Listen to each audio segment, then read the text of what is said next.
Silent గా ఉన్నారా, side అయిపోతున్నారా?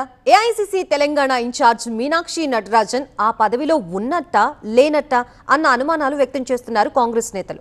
ఆమె హైదరాబాద్కి ఎప్పుడు వస్తున్నారో ఎప్పుడు వెళ్తున్నారో తెలియడం లేదంటున్నారు. మరోవైపు మీనాక్షి కూడా ఆ పదవి నుంచి తనని తప్పించాలంటూ అధిష్టానాన్ని కోరారన్న గుసగుసలు వినిపిస్తున్నాయి. తెలంగాణలో కాంగ్రెస్ పార్టీ అధికారంలోకి వచ్చిన తర్వాత ముగ్గురు ఇన్ఛార్జీలు మారారు. ఎన్నికల సమయంలో ఏఐసిసి తెలంగాణ ఇన్ఛార్జ్ గా మాణిక్రావు ఠాక్రే వచ్చారు. ఆ తర్వాత దీప్ దాస్ మున్షి వచ్చారు. ఆమెను తప్పించాక గాంధీ కుటుంబానికి నమ్మకం ఉన్న మీనాక్షి నటరాజన్ ను ఇన్ఛార్జ్ గా వేసింది ఏఐసిసి. అయితే ఆ ఇద్దరి కంటే భిన్నంగా పార్టీ పటిష్టతకు పనిచేశారు మీనాక్షి నటరాజన్. పిసిసి చీఫ్ మహేష్ గౌడ్ తో కలిసి జనహిత పాదయాత్రలు చేశారు. పార్టీపై తనదైన ముద్ర వేసేందుకు ప్రయత్నించారు మీనాక్షి. గత కొన్ని రోజులుగా ఏఐసిసి ఇన్ఛార్జ్ సైలెంట్ గా ఉంటున్నారు. ఎప్పుడు హైదరాబాద్ కు వస్తున్నారో ఎప్పుడు వెళ్తున్నారో తెలియడం లేదంటున్నారు కాంగ్రెస్ నేతలు.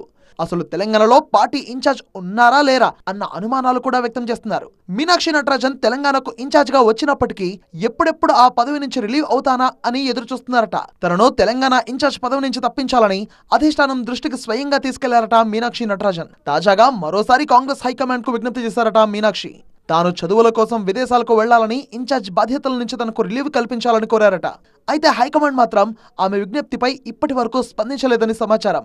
ఏఐసిసి తెలంగాణ ఇన్ఛార్జ్ గా మీనాక్షినే కొనసాగించాలని అధిష్టానం భావిస్తున్నట్టు తెలుస్తోంది.